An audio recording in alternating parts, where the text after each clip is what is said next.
أعوذ بالله من الشيطان اللعين الرجيم. بسم الله الرحمن الرحيم.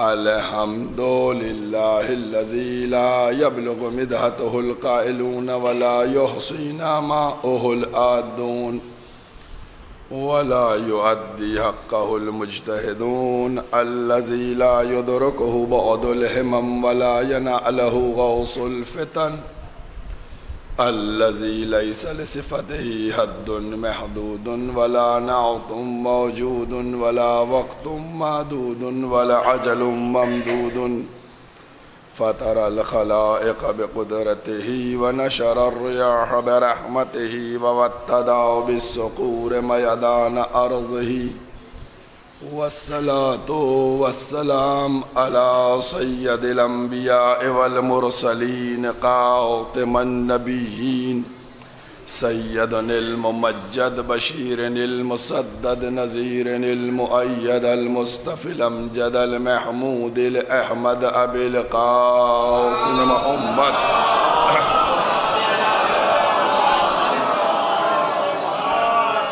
وأهل بيته طيبين الطاهرين المعصومين المظلومين. أما بعد فقد قال الله سبحانه تبارك وتعالى في كتابه المحكم وكتابه المتقن وقوله الأحسن. بسم الله الرحمن الرحيم. انما انت منذر ولكل قوم حاد. صلوات پڑھ دے محمد.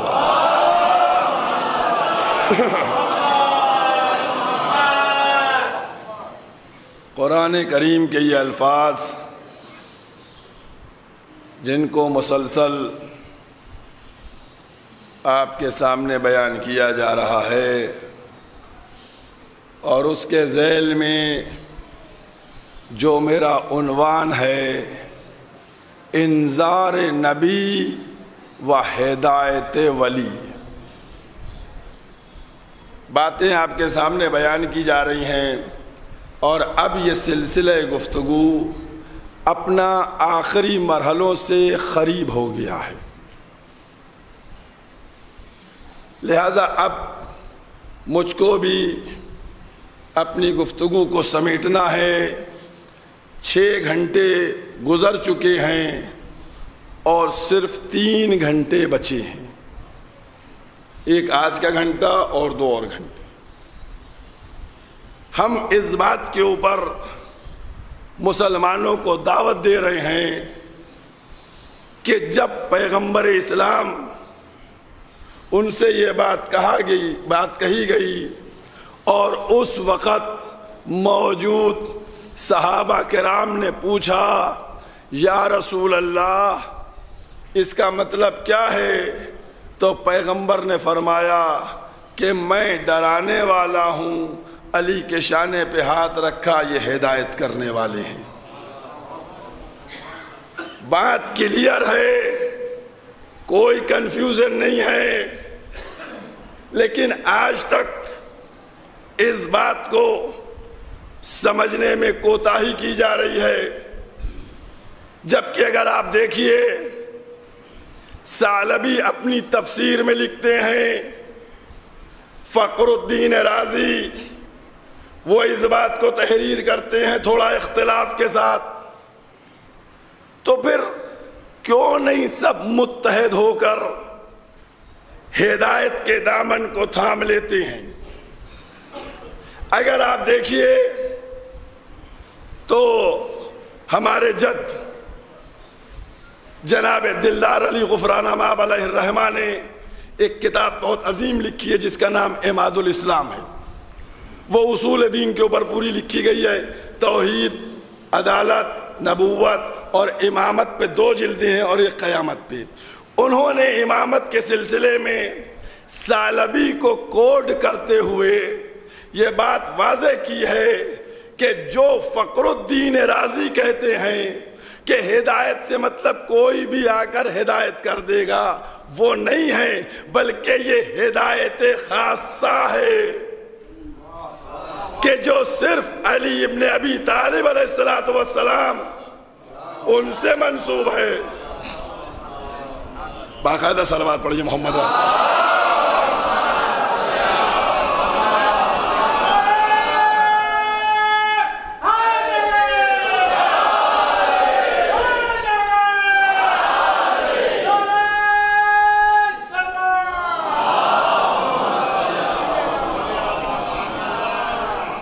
انہوں نے کہا اور لکھا انہوں نے اپنی کتاب میں، سالبی کو بھی کوٹ کیا کہ سالبی نے اپنی 5ویں جلد میں امامت سے مراد یہی لکھا جو روایت ہم آپ کے سامنے بیان کر چکے ہیں کہ جیسے یہ آیت نازل ہوئی لوگوں نے پوچھا تو پیغمبر نے اپنے سینے پہ ہاتھ رکھا، کہا منذر سے مراد میں ہوں.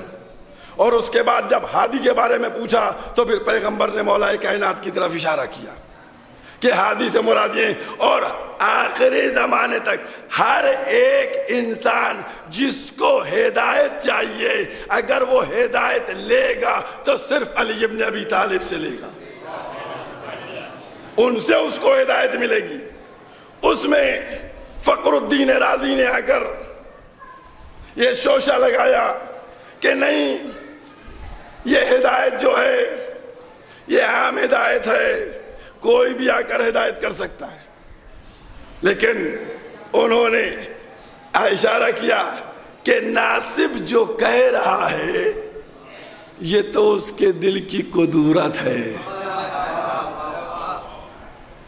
وہ تو کہنا ہی تھا اس کو، لیکن حقیقت یہ ہے کہ ہادی سے مراد مولا کائنات اور وہ ہدایت ہے کہ جو سلسلہ امامت کو واضح کیا کہ یہ ہر دور میں ہادی رہے گا، یعنی ہر دور میں ایک ہدایت کرنے والا رہے گا. اور جس کے لیے صاحب ینابع المودت نے بھی تحریر کیا کہ جب پوچھا گیا کہ کتنے ہادی ہوں گے تو آپ نے بتایا کہ جتنے نقیب تھے یعنی 12 ہادی ہوں گے. اور بعض روایات میں سب کے نام بھی بیان کیے گئے ہیں. آپ دیکھیے اور اس مسئلے کے اوپر فکر کرنے کی ضرورت ہے. اب میں کئی دنوں تک اس بات کو کہہ کے آیا اصول دین اور فروع دین. اصول دین کیا کیا ہیں، فروع دین کیا کیا ہیں. فروع دین میں کیا ہے؟ نماز، روزہ، حج، خمس، زکوٰۃ، جہاد، یہ ہے فروع دین. اصول دین میں کیا ہے؟ توحید، عدل، نبوت، امامت، قیامت. اصول پتہ چل گئے نا، بچوں کو سمجھایا جاتا ہے نا کہ دین کی جڑیں کتنی ہیں. بھئی سینچا تو جڑ کو جاتا ہے. کبھی کسی کو دیکھا آپ نے کہ پتوں پہ پانی ڈالے؟ بھئی جڑ میں پانی پہنچا دو درخت ہرا بھرا نظر آئے گا. اسی لیے ہم کہتے ہیں کہ اصول کو مضبوطی سے پکڑ لو، پھر نماز بھی نظر آئے گی، روزہ بھی نظر آئے گا، حج اور خمس و زکوٰۃ بھی نظر آئے گا. میں تو ایک جملے کہہ رہا ہوں آپ کے سامنے اور آپ سے زیادہ سمجھدار کوئی نہیں ہے. یہ مجمع کیونکہ ان سب کا دامن در آل محمد سے وابستہ ہے، جو باب مدینۃ العلم سے وابستہ ہیں انہی سے گفتگو بھی کی جا سکتی ہے. ہم اتحاد کی بات کر کر کے، متحد ہونے کی بات کر کر کے دعوت دیتے رہتے ہیں. آ جاؤ، سمجھ لو، جان لو.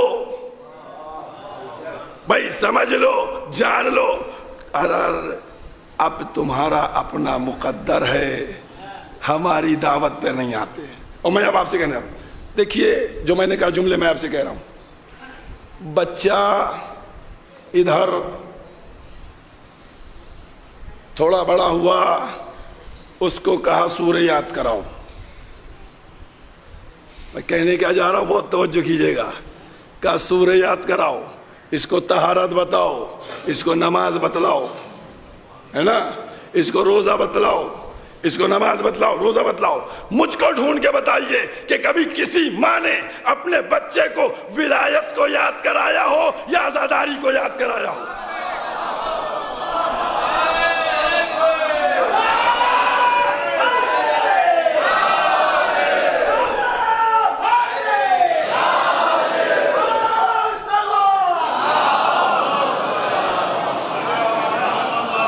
بچوں کو نماز روزہ یاد کروایا جاتا ہے لیکن ولایت کو نہیں یاد کروایا جاتا، حسین کی عظمت اور عزاداری کو نہیں یاد کرایا جاتا۔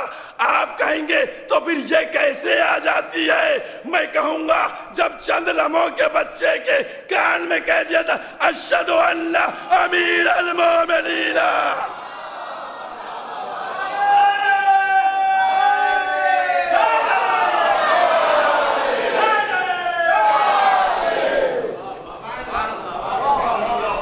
چند لمحوں کا بچہ جیسے ہی اس کی کان میں آواز دی گئی اشہد ان امیر المؤمنین و امام المتقین علی ولی اللہ وصی رسول اللہ و خلیفۃ، بس یہ آواز ماں کے پاکیزہ دودھ کے ساتھ پوری جسم کے اندر سرایت کر جاتی ہے۔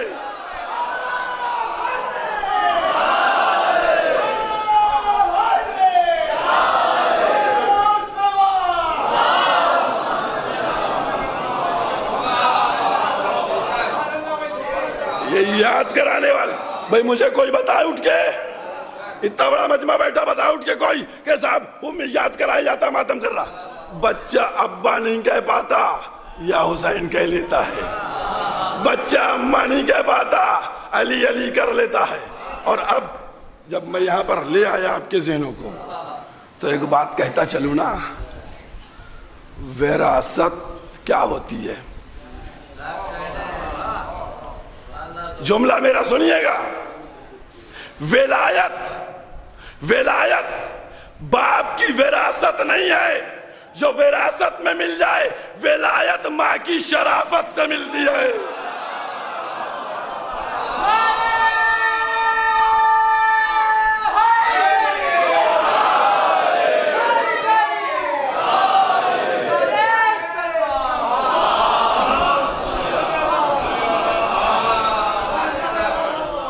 میں بڑے ذمہ داری کے ساتھ بات کرتا ہوں، بہت ذمہ داری کے ساتھ۔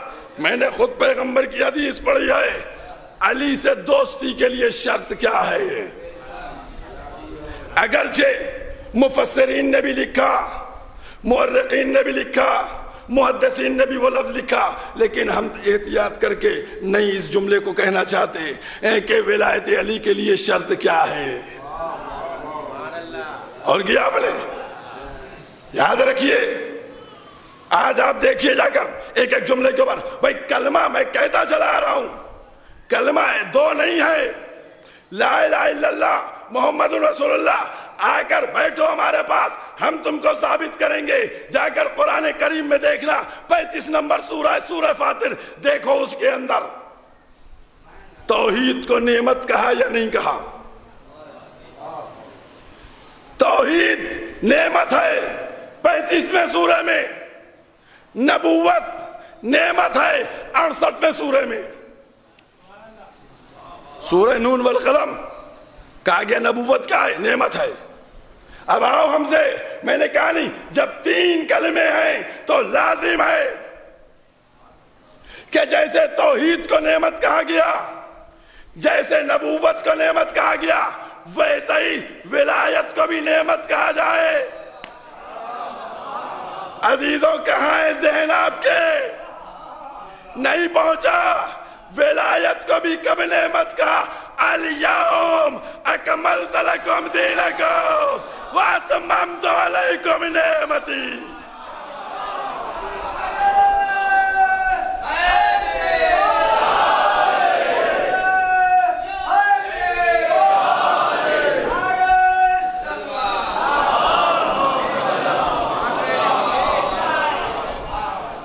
کیا آپ نے سورہ 35 میں توحید نعمت، سورہ 68 میں نبوت نعمت، اور 5ویں سورہ میں ولایت نعمت۔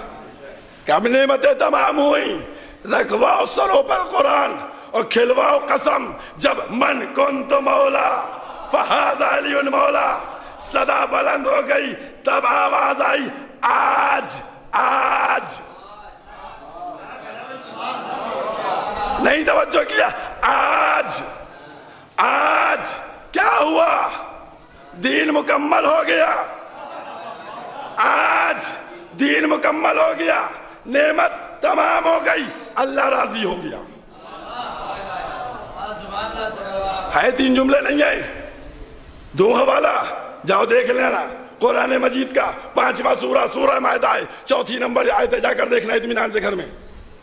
3 باتیں میں جو آج کے اوپر زور دے رہا ہوں نا، اس آج کو سمجھیے آپ. الیوم، آج کے دن کیا ہوا مسلمان بتاؤ؟ مسلمانوں بولو آج کے دن کیا ہوا؟ کہیں گے دین مکمل ہوا. میں کہوں گا اور کیا ہوا؟ کہیں گے نعمتیں تمام ہوئی. میں کہوں گا اور کیا ہوا؟ کہیں گے اللہ راضی ہوا. تو میں نے ہاتھوں کو جوڑا کہ آج ہوا کیا تھا بھئی، آج ہوا کیا تھا؟ تو مورخ نے آواز دی، محدث نے آواز دی، مفسر نے آواز دی کہ منبر بنا من کنت مولا.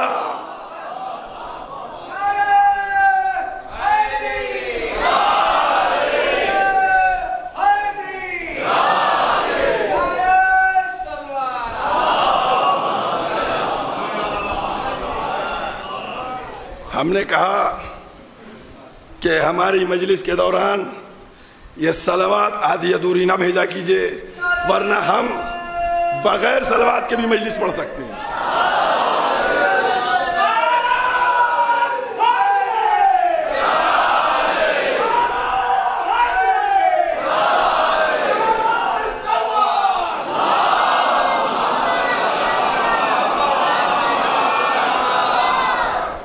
یہ صلوات سے ہمیں ریسٹ نہیں ملتا ہے، ہمیں جو کچھ ملتا ہے وہ اس منبر سے ملتا ہے. صلوات تو اپنی عبادت کو اور منور کرنے کے لیے بھیجی جاتی ہے.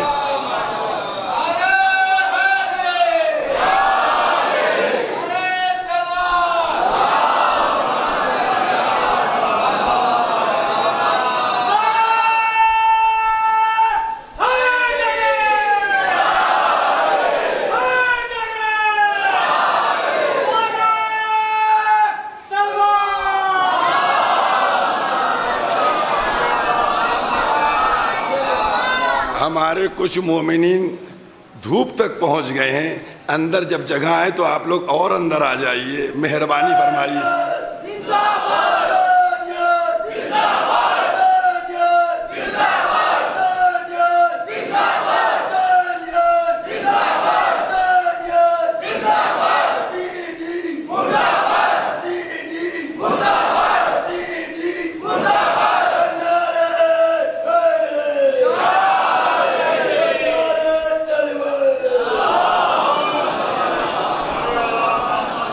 دیکھیے آپ کو سب کو معلوم ہے کہ آج سے آدھا گھنٹہ بڑھ جاتا ہے ٹائم میں، تو تھوڑا سا ہم کو وقت دے دیجئے گا نا، کیونکہ اب ہمیں بات بھی تو سمیٹنا ہے، پیغام بھی تو دینا ہے، کچھ سمجھانا بھی ہے، کچھ بتلانا بھی ہے. ڈیٹیل سے بات نہیں کروں گا، جملوں پہ بات کروں گا، جملوں سے.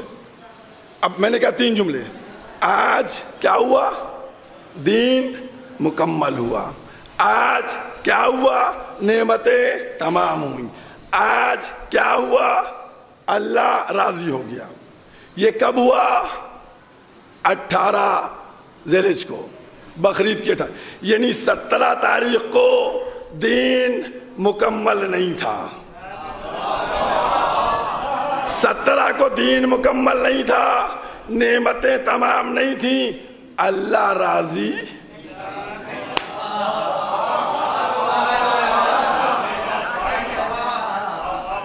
مسلمانوں سمجھو، غور کرو اس بات کے اوپر. توحید آ چکی تھی، رسالت بیان ہو چکی تھی، اللہ راضی نہیں ہوا. اللہ راضی نہیں ہوا. اللہ راضی کب ہوا؟ جب ولایت علی کا اعلان ہو گیا. تو مسلمانوں، جب اللہ اپنے دین سے بغیر ولایت علی راضی نہیں ہے،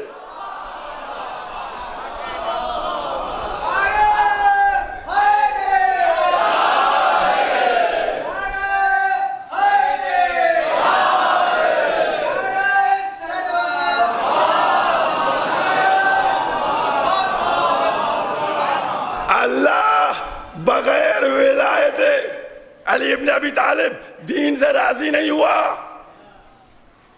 دین سے راضی نہیں ہوا، توحید آ چکی، نماز آ چکی، روزہ ہو چکا، حج ہو چکا، زکات دی جا چکی، نبوت کا کلمہ پڑھ چکے، راضی نہیں ہوا۔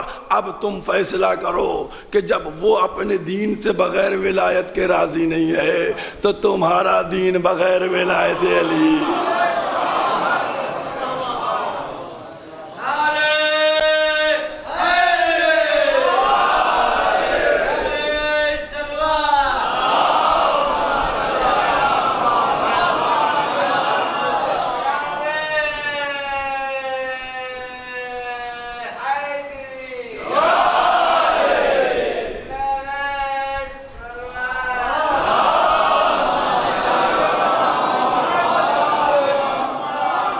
دیکھیے ایک منزل ہے آپ کے سامنے بیان کروں بہت جلدی جلدی۔ میں اپنے اس مجمع کو لے کر یہاں سے باہر نکلوں اور ہائی وے پہ پہنچوں، سمجھ گئے؟ مثلا ہائی وے پہ پہنچوں جہاں سے الگ الگ راستے جاتے ہیں اور وہیں پہ سب کو روک لوں اور کہوں ممبر لاؤ، کہوں ممبر لاؤ، یہ سب ہماری جان کو آ جائیں گے۔ بھائی ممبر کائے کے لیے یہاں بیچ ہائی وے پہ ممبر چاہیے آپ کو؟ ہم نے کہا بھائی کام ہے کہ اگر ممبر چاہیے تھا تو لے کے آتے مکے سے۔ بھائی میدان ہے، اس میدان میں کہا جا رہا ممبر لاؤ، کہا ممبر لا نہیں سکتے تو کہا ممبر بناؤ۔ بنایا کسی نے ممبر؟ کہا نہیں بنا سکتے تو کیا کیا بھی؟ پیغمبر نے کہا یہ جو اونٹوں کے اوپر کاٹھیاں پڑی ہوئی ہیں اتارو ان کو، تلے اوپر رکھو، ممبر بن گیا، ممبر بنا دیا۔ دیکھیے آپ نے ممبر بن گیا۔ اے یا رسول اللہ، ارے اگر ممبر کی بات تھی تو لے کے آنا چاہیے تھا یا مکے میں اعلان ہونا چاہیے تھا۔ کہیں گے نادان، میدان میں ان کو روک کے ان سے ممبر بنوا کے ان کا ٹرائل لے رہے ہیں۔ جب تم ممبر نہیں بنا سکتے تو ممبر والا کیسے بنا؟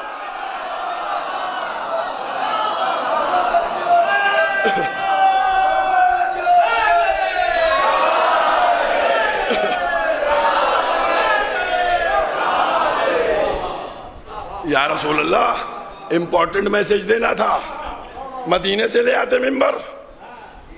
مدینے کا ممبر کے بارے میں معلومات آپ کو؟ مدینے میں ایک پیغمبر کا ممبر تھا، بڑا محترم ممبر تھا جس پہ پیغمبر تشریف لے جایا کرتے تھے، قرآن اور حدیث کی باتیں کیا کرتے تھے، پیغام دیتے تھے، اور کئی سالوں تک وہ ممبر چلا، بڑا احترام کیا گیا، بڑا اہتمام ہوا۔ لیکن اس ممبر پہ جس کی مرضی ہوئی بیٹھ لیا، جس کی مرضی ہوئی وہ بیٹھ لیا ممبر کے اوپر۔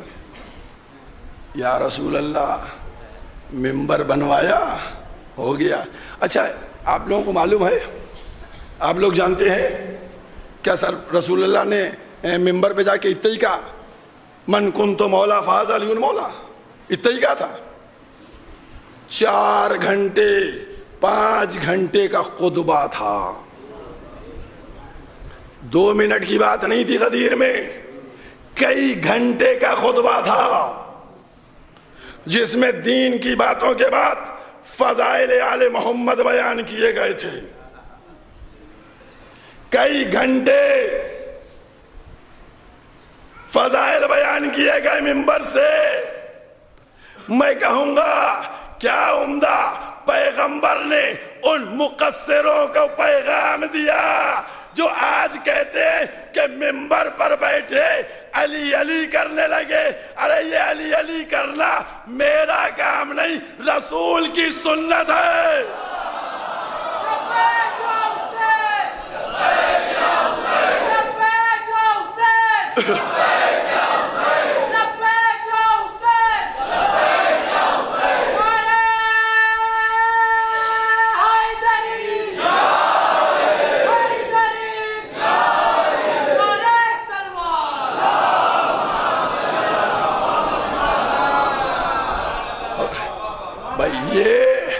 مقصروں کے لیے تھا، یہ ان لوگوں کے لیے درس تھا کہ جو مجلس سے دشمنی کرتے ہیں، ان کو بتلانا تھا کہ فضائل علی بیان کرنا یہ ملنگی کی علامت نہیں ہے، سنت پہ عمل کرنے کی دلیل ہے۔ اور کیا آپ نے، یہ عظمت ہے۔ اور اب جو میں دوسرا جملہ کہہ رہا تھا کہ ممبر مدینے میں بھی تھا، ممبر مدینے کا نہیں منگوایا، وہیں ممبر بنا اور وہیں ممبر بنایا بھی اور ختم بھی کر دیا گیا۔ کچھ سمجھ میں بھی آتا ہے آپ کے نہیں آتا ہے، یہ سب میں ہی سمجھاؤں یا میں ہی بتلاؤں؟ ارے کبھی تو ٹاپ فلور کو یوز کر لیا کیجئے۔ اللہ کے رسول نے بتایا یہ ولایت کا ممبر ہے، اس پر یا علی بیٹھے گا یا ہم بیٹھیں گے، کوئی اتو لتو غیرہ نہیں بیٹھ سکتا۔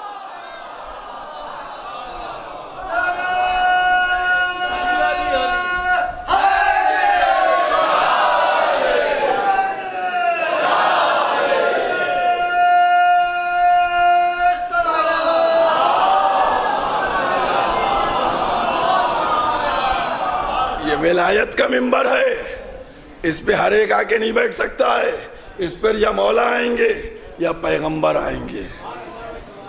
اور کیا آپ نے، یہ عظمت کو بتلانا تھی، یہ ولایت کی اہمیت کو سمجھانا تھا، اسی لیے میدان کا انتخاب۔ دیکھیے آپ سب بتائیے،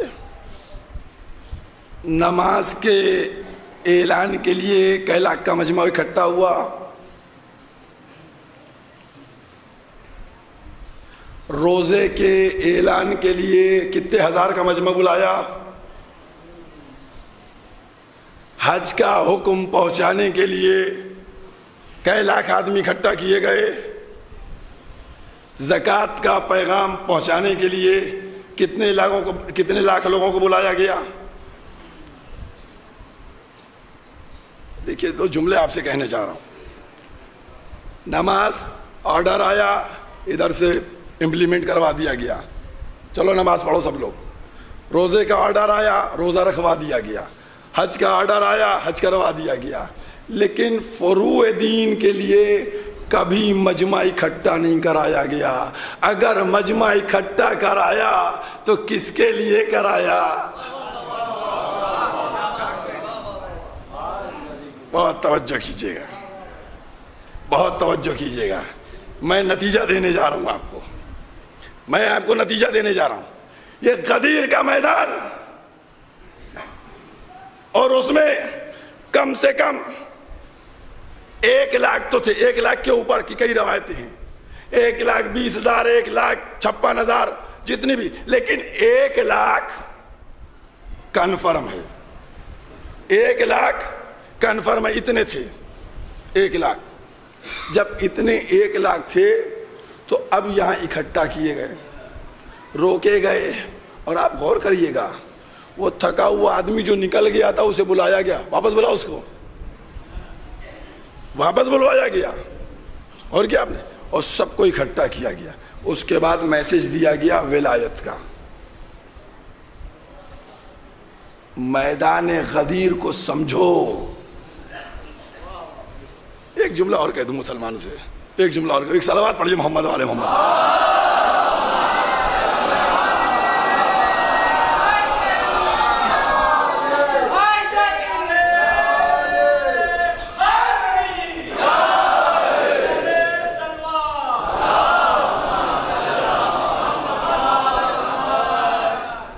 بھائی روزہ اصول دین ہے یا فروع دین ہے؟ فروع دین ہے، ایک عبادت ہے اسلام کی، ہے نا؟ بہت توجہ کیجیے گا۔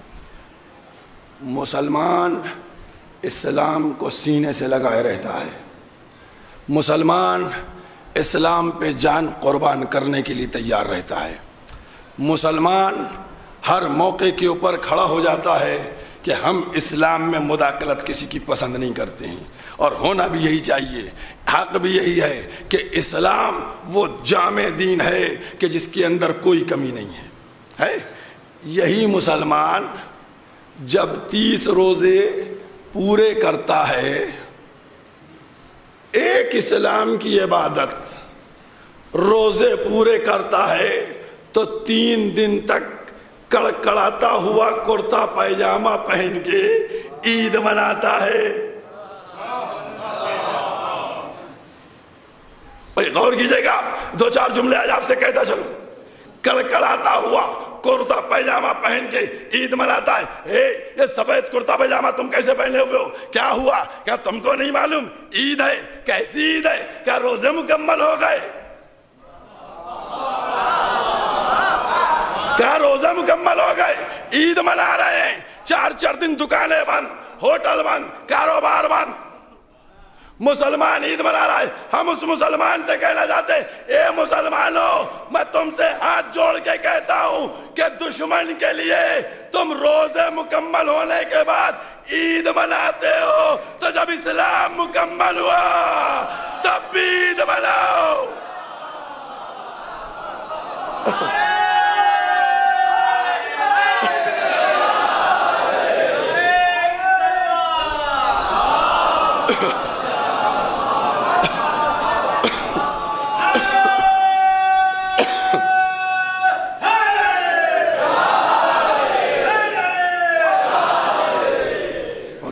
عید منانا چاہیے.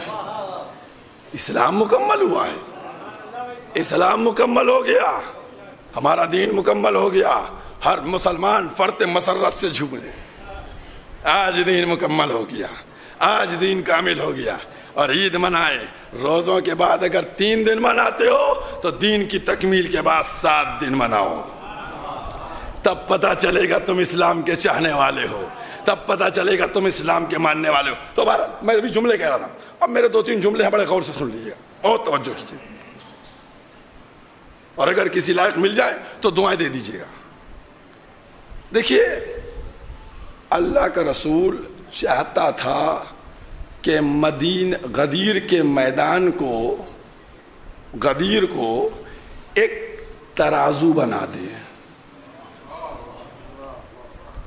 اب جملے سنیے گا میرے. غدیر کا میدان ترازو ہے, میزان ہے, پیمانہ ہے. غدیر کا میدان ترازو ہے, وہاں تولا جاتا ہے, میزان ہے, تولا جاتا ہے, پیمانہ ہے, ناپا جاتا ہے. غدیر کا میدان وہ میدان ہے جہاں منافق پتہ چل جاتے ہیں, نام اعمال کھل جاتے ہیں, اور شجرے سارے نکھر کے سامنے.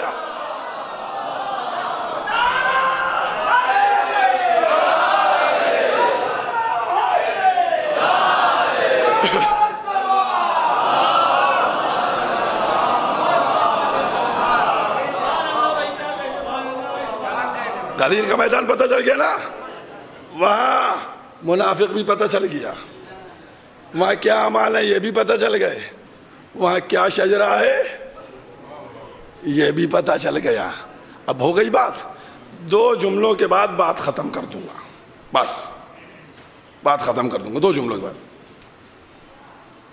سروں پر قرآن رکھوائیے. عیدیں کتنی ہیں؟ عیدیں کہیں ہیں؟ 3. عید قربان, عید الفطر, عید غدیر, ہے نا؟ 3 عیدیں ہیں. سب سے بڑی عید عید غدیر ہے نا؟ ایک چیز کے بارے میں بس میں نے کہا نہیں 2 جملے ہیں, بات ختم کی دیتا ہوں. عید الفطر کون کون لوگ مناتے ہیں؟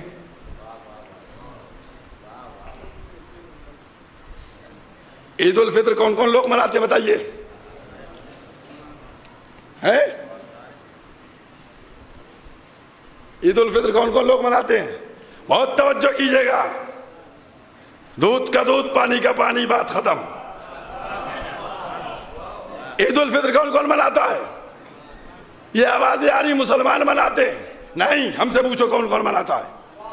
عید الفطر مناتا ہے مسلمان, عید الفطر مناتا ہے منافق, عید الفطر مناتا ہے مومن. عید الفطر مسلمان بھی مناتا ہے, مومن بھی مناتا ہے, منافق بھی مناتا ہے.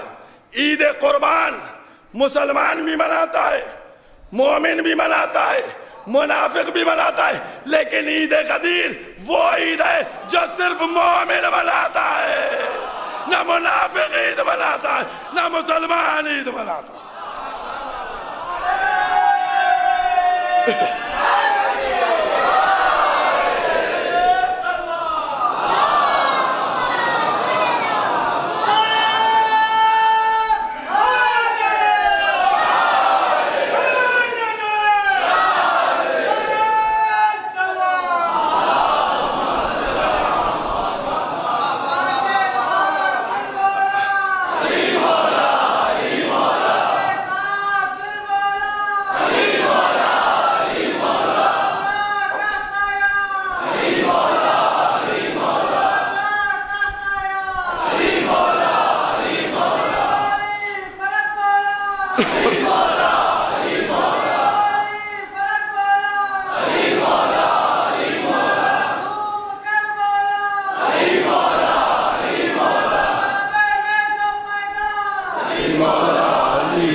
بقیہ انشاءاللہ کل،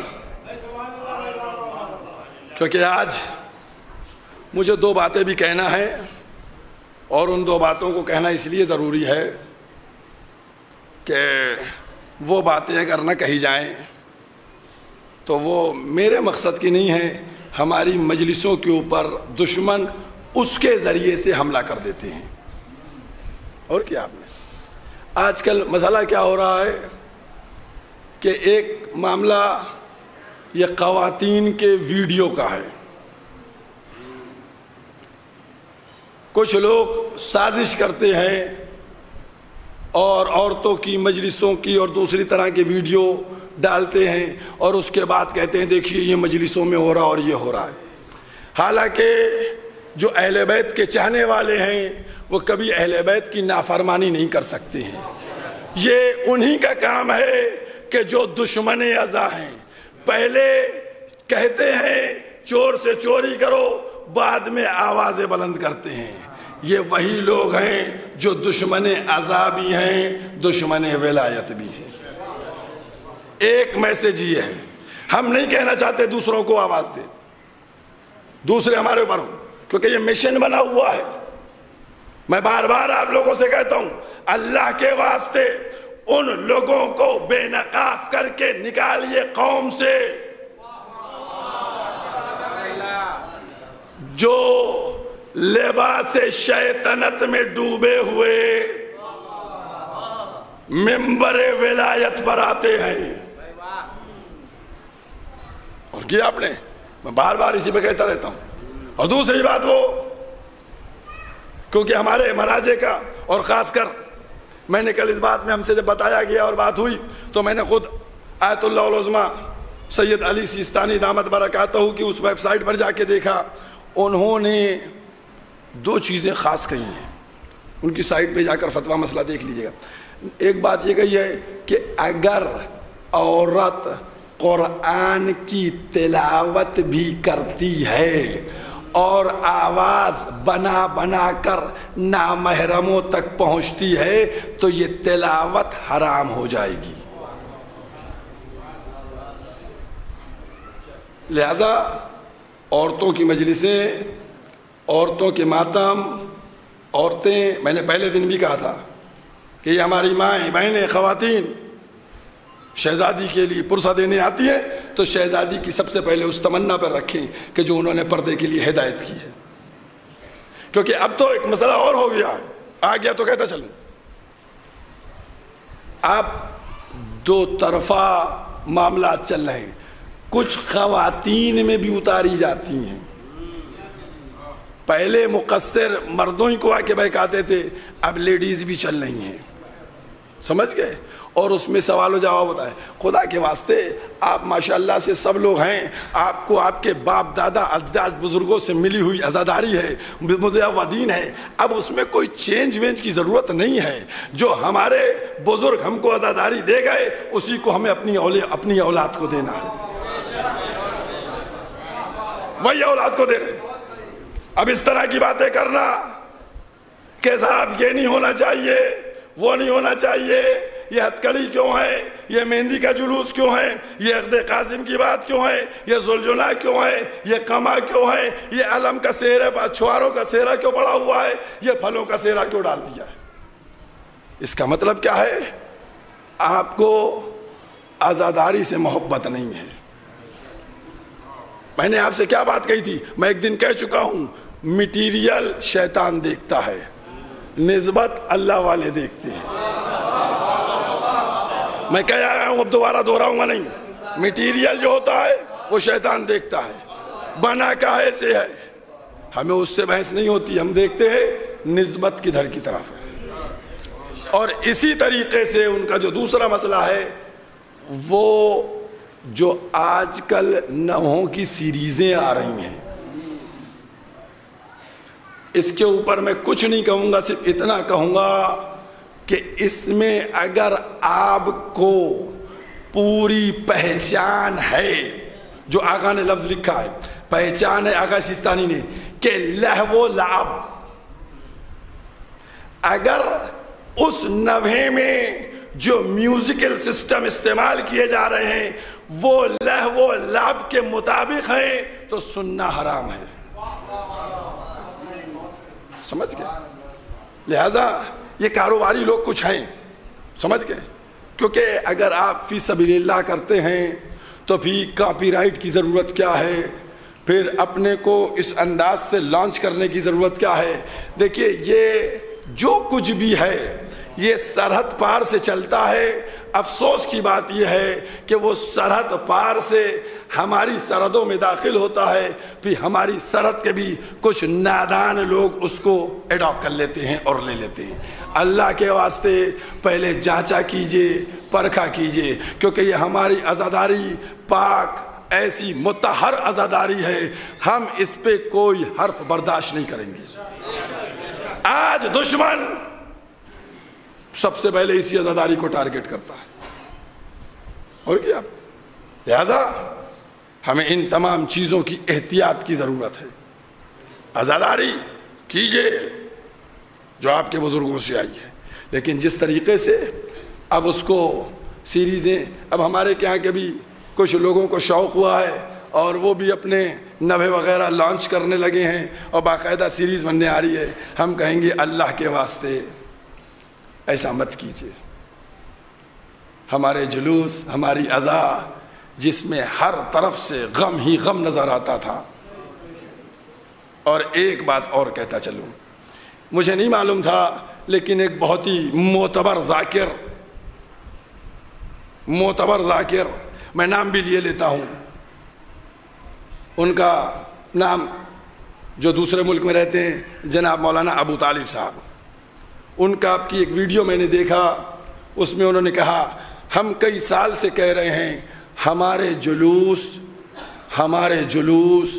متبرک اور مطہر جلوس ہیں, ہمارے جلوس میں صرف غم کو رہنے دو. ہمارے جلوس کی یہ سینکڑوں کی تعداد میں اتنا بڑا مجمع بیٹھا ہوا ہے, بتائے کہ تم نے اپنی بزرگ بتائیں کہ جوانی سے آپ نے دیکھا صرف آپ کے جلوسوں میں علم رہے, علم کے علاوہ کچھ نہیں رہا, علم رہے یا فرائض رہے. اب ہمارے جلوسوں کو تبدیل کیا جاتا ہے ریلیوں کا پس منظر بنا کے. ہم کسی فوٹو کی مخالفت نہیں کرتے ہیں, لیکن ہم کہتے ہیں اللہ کے واسطے جلوس حسین کا ہے, علم اس میں رہنے دو. ان ابو طالب صاحب نے کہا, میرے علم میں نہیں تھا, ان ابو طالب صاحب نے ایک نجف کے مرجع کا نام لیا آیت اللہ العظمیٰ سید علی حسینی سیستانی دامت برکاتہ, اور ایک قم کے مرجع کا نام لیا آیت اللہ العظمیٰ شیخ وحید خراسانی دامت برکاتہ، ان دو کے نام لے کے انہوں نے کہا کہ اگر جلوسوں میں فوٹو ہمارے اٹھائے جاتے ہیں تو یہ ہمارے جلوس کی عظمت کو کم کر دیتے ہیں۔ عزاداروں، ماشاء اللہ سے آپ کے بڑے بڑے گھر موجود ہیں، آپ کے دل موجود ہیں، جہاں دل چاہے لگائیے۔ عزاداری کو مخصوص مظلوم کربلا سے رہنے دیجیے۔ عزاداری میں ہم سے کہا جاتا ہے کہ ہم ایڈ کر رہے ہیں، ایڈ آپ کر رہے ہیں۔ آپ بتائیے یہ چیزیں کیوں ایڈ کی جا رہی ہیں؟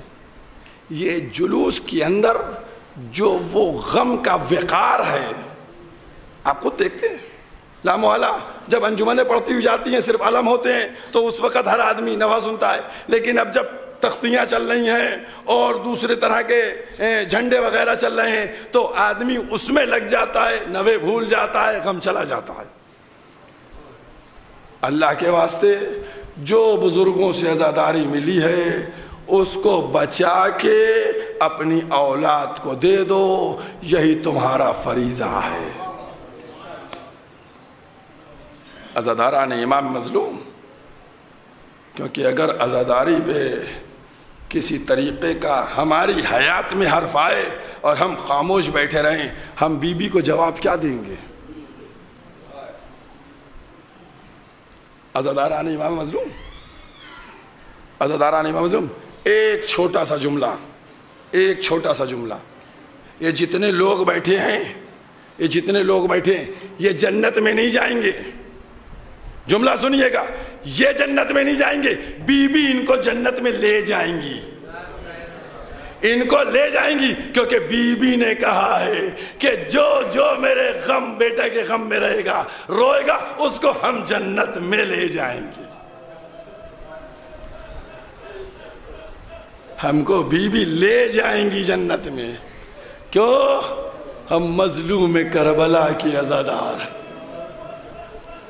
عزاداران امام مظلوم، یہ گرمی کی شدت، یہ دھوپ، اور اس کے اندر بیٹھ بیٹھ کے مجلسوں کو سننا، اے بی بی یہ پرسے کے ایام ہے، ارے ہم نے اپنے اپنے آرام کو چھوڑ دیا۔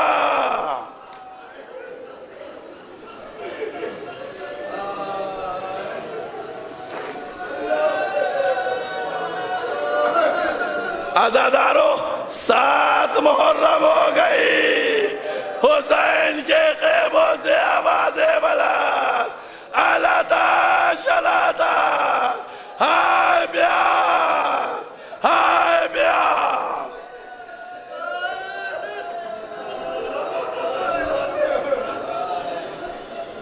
جزاکم اللہ۔ بی بی ان رونے والی آنکھوں پر رحمت نازل ہو۔ اے میری بی بی، ہم آپ سب کے لیے دعا کر رہے ہیں، اے بی بی ان کو قوت دیجئے گا کہ یہ شام تک ہر مجلس میں روتے رہیں، رقت کرتے رہے۔ بی بی آپ کے لال کا ماتم ہے۔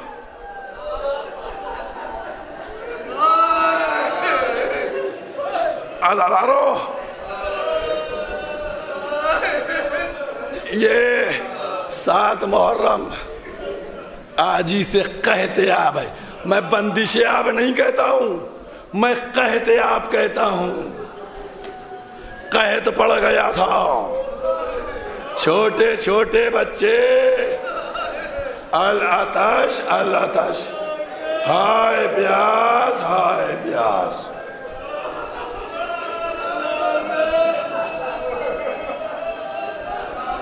آوازیں بلند ہو چکی ہیں۔ مسائب پورے پڑھوں گا، مسائب پورے پڑھوں گا۔ عزاداروں، رونے میں کمی نہ کرنا۔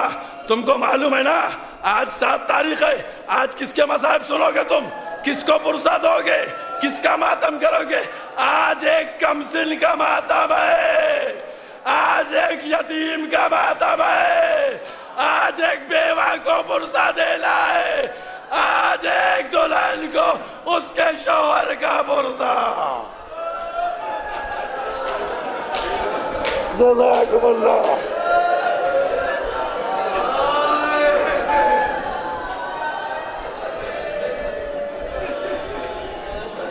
شہزادے قاسم، شہزادے قاسم کیا سن ہے؟ علامہ مجلسی 13 سال لکھتے ہیں، 13 سال کا سن ہے۔ شب عاشور جب سب کے نام لے لیے گئے، قاسم نے اپنا نام نہیں سنا، کھڑے ہو گئے گھٹنوں کے بل، چچا چچا کیا میں نہیں شہید ہوں گا؟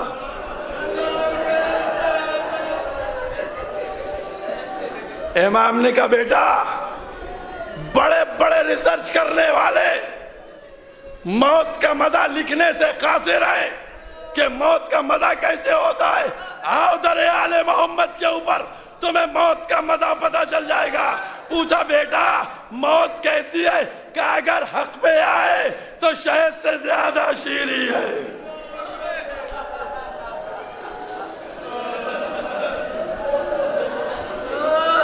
کہا چچا موت سے زیادہ۔ حسین نے آواز دی کل تم بھی شہید ہوگے، تمہارا بھیا علی اصغر بھی شہید ہوگا۔ جیسے ہی علی اصغر کو سنا تڑپ گئے، کہا اے چچا کیا یہ اشقیاء خیموں میں آ جائیں گے؟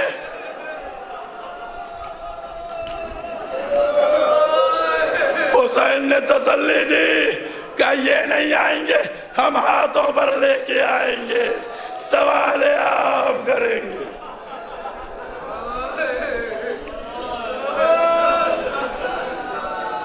شب عاشور جناب فروا اپنے بیٹے کو لیے ہوئے ہیں، سر زانوں کے اوپر ہے، اور فرماتی ہیں اے بیٹا قاسم بی بی کے سامنے سرخرو کر دینا، اے بیٹا قاسم ہمیں بی بی کے سامنے سرخرو کر دینا، اے بیٹا قاسم کل جان کا نثار کر دینا۔ صبح عاشور نمودار ہوئی، جیسے ہی صبح عاشور نمودار ہوئی اعزہ کی باری آئی، اعزہ کی جیسی سلسلہ شروع ہوا، بیوہ جناب مسلم کھڑی ہو گئی، میرے بچوں کو جانے کی اجازت دیجئے، جناب زینب آئی، میرے بچوں کو جانے کی اجازت دیجئے۔ قاسم ہاتھوں کو جوڑے ہوئے، عزاداروں نے امام مظلوم صرف تصور کرو، 12-13 سال کا سنے، ننھے ننھے ہاتھوں کو جوڑے، چچا مرنے کی اجازت دیجئے۔ حسین نے قاسم کو دیکھا، اے میرا بیٹا تم تو میرے بھائی کی نشانی ہو، جب بھیا کا دیدار کرنا ہوتا تھا قاسم تم کو دیکھ لیتا۔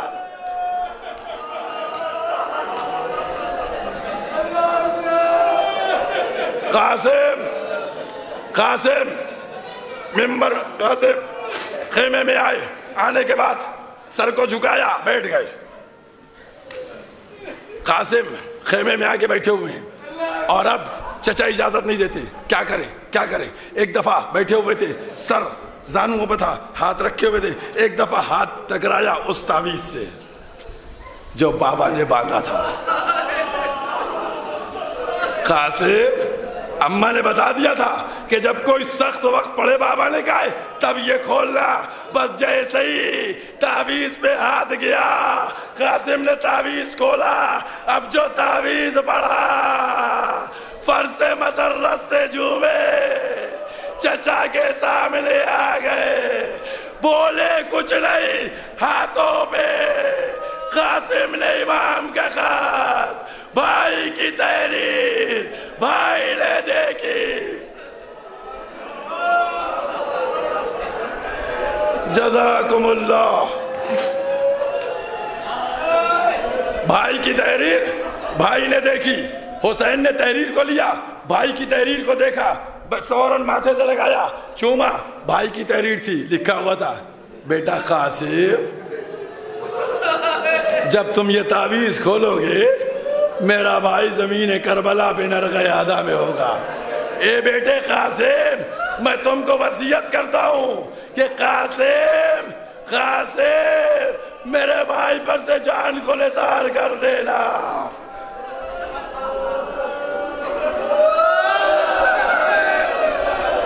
عزادارو میں نے کل علی اکبر کے مسائل پڑھے تھے، یہ نہیں کہا تھا حسین نے اکبر کو گلے لگا کے گریہ کیا، لیکن جب قاسم کو دیکھا سینے سے لگایا، رونا شروع کیا۔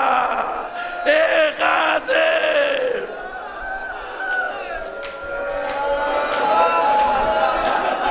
جزاکم اللہ۔ عزادارو، میرے امام کی غربت، غریب امام۔ قاسم کا ہاتھ پکڑا، خیمے میں آئے، جناب زینب کو بلایا۔ جناب زینب کو بلانے کے بعد جناب عباس کو بلایا۔ جناب عباس بھی جناب فروہ سے کہا قاسم کا کوئی لباس ہے؟ شہزادی نے کہا نہیں ہے۔ جناب زینب سے کہا جا بہن زینب تبرکات کا صندوقچہ لاؤ۔ تبرکات کا صندوقچہ آیا، امام حسن کی قبا نکالی، وہ جناب قاسم کو پہنائی گئی، امامہ سر پہ باندھا گیا۔ اس کے بعد امام حسین نے آواز دی، کہا بہن زینب کبرا کو بلاؤ۔ کہا قاسم تم اپنے بابا کی وصیت پہ عمل کرو، ہم اپنے بھیا کی وصیت پہ عمل کرتے ہیں۔ میرے بھائی نے کہا تھا، میں کہوں گا عزادارو، آج جو عقد قاسم کی بات کرتے ہیں یہ وصیت پہ عمل ہوا تھا۔ عقد ہوا، اس کے بعد امام حسین خیمے سے باہر نکلے، جناب عباس خیمے سے باہر نکلے، قاسم ابھی اندر ہیں، قاسم اندر ہیں۔ اس کے بعد جناب قاسم ایک دفعہ فاطمہ کبریٰ کے سے مخاطب ہوئے اور کہنے لگے کہ چچا نے اپنی وصیت پر عمل کر دیا، اب فاطمہ کبریٰ میں اپنی وصیت پہ عمل کرنے جا رہا ہوں، میں اپنے بابا کی وصیت پہ عمل کرنے جا رہا ہوں، اماں میرا امانت کا خیال رکھیے گا، پھوپھی یہ آپ کے حوالے ہیں۔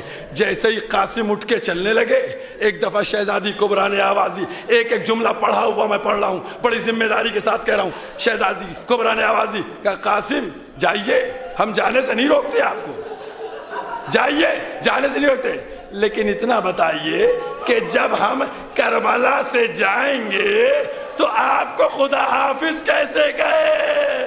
ارے کوئی نشانی دے دیجئے۔ قاسم نے ابا کو پاڑا، کہا جسم تو ظالم نہ ہوگا، لباس سے پہچان لے۔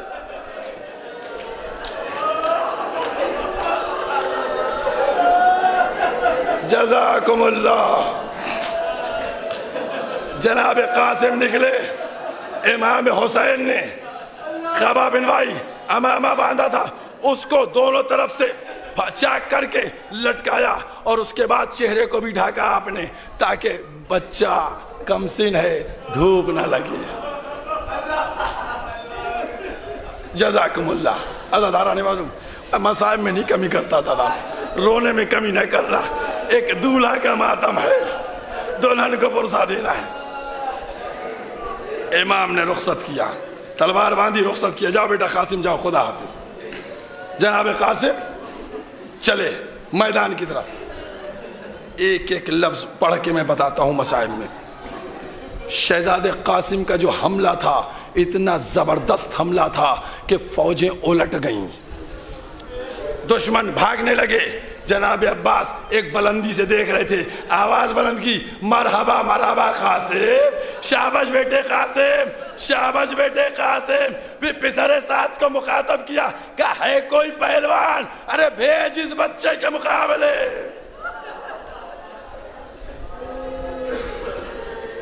حمید ابن مسلم کربلا میں موجود تھا، وہ کہتا ہے میں نے دیکھا کہ ایسا قیام حسینی کی طرف سے ایک چاند سا بچہ نکلا اور وہ آ کے لشکر یزیدی میں جو گیا تو پھر فوج کو پلٹ دیا۔ جزاکم اللہ۔ آئے جنگ کر رہے بڑی بہادری سے، ارزق نامی پہلوان جو کئی ہزار سے اکیلے مقابلہ کرتا ہے، پسر سعد نے کہا جاؤ اس بچے کا سر لے کے آؤ۔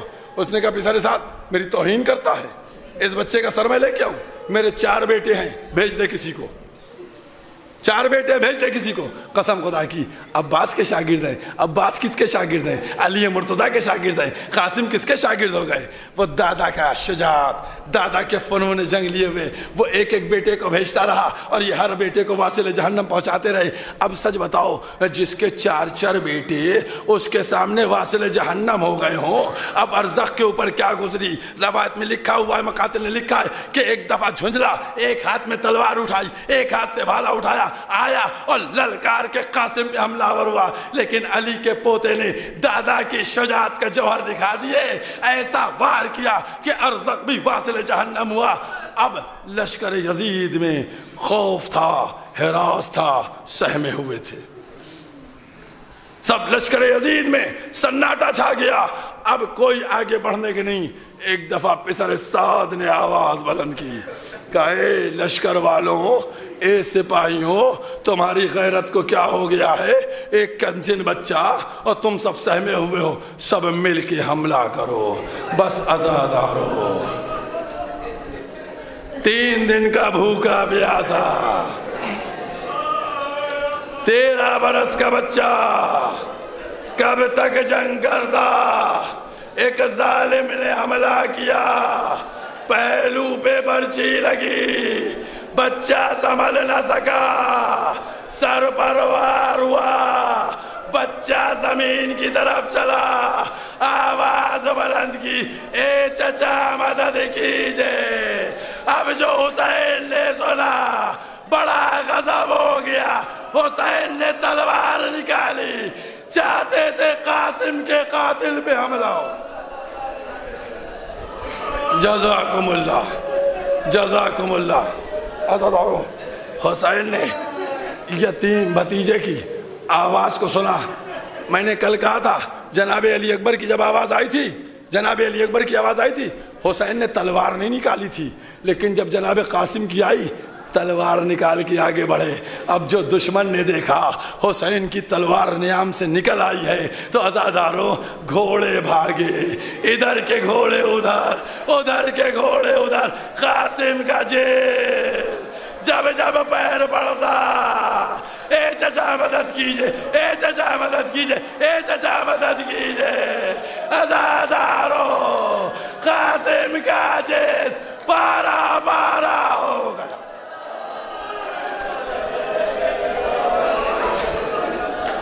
جزاکم اللہ، جزاکم اللہ۔ 2 دقیقے پورسا پورا دینا ہے، 2 دقیقے، پارا پارا جسم ہو گیا۔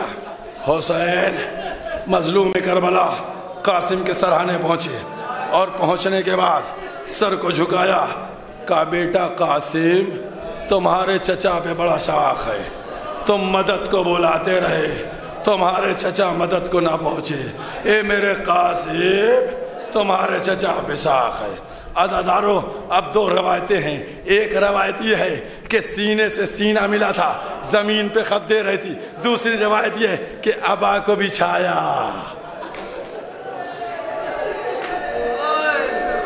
عزاداروں ایک ایک جملہ کیسے کہوں؟ ابا کو بچھایا، قاسم کو ابا میں رکھا۔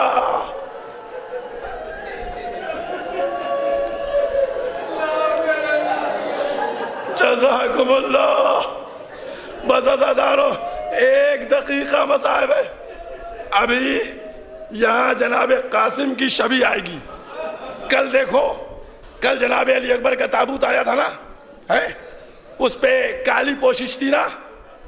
2 دن پہلے جناب اولو محمد کے تابوت آئے تھے نا، اس پہ کالی پوشش تھی نا۔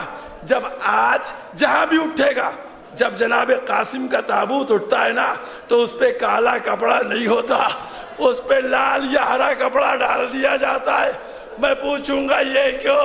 تاکہ پتہ چل جائے ایک دولہا کا جنازہ خیمے کی طرح۔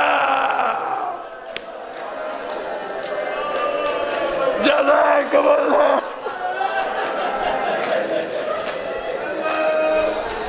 جزاکم اللہ۔ پتہ چل جائے دولہا کا جنازہ آ رہا ہے۔ امام حسین شہزادے قاسم کے لاشے کو لے کر مقتل میں پہنچے. آیا لاشا خیمے میں رکھا گیا. جناب فرما آئی, بیویوں نے جناب فرما کو گھیرا. واہ قاسمہ واہ قاسمہ, ماتم شروع ہو گیا. قاسم کو ماں کو فرضہ دینے لگے. عزادارو, میں 2-3 جملے پڑھا کرتا ہوں. یہ ان لوگوں کے لیے بھی ہے جو شہزادی جناب فاطمہ کی معجزے سے انکار کرتے ہیں, ان کے منہ پر بھی تماچا مارتا ہوں. عزادارو, جب یہ آیا سب بیویوں نے جناب فروا کو لیا. بی بی اپنے بیٹے کا پرسہ لیجئے, بی بی اپنے بیٹے کا پرسہ کیجئے.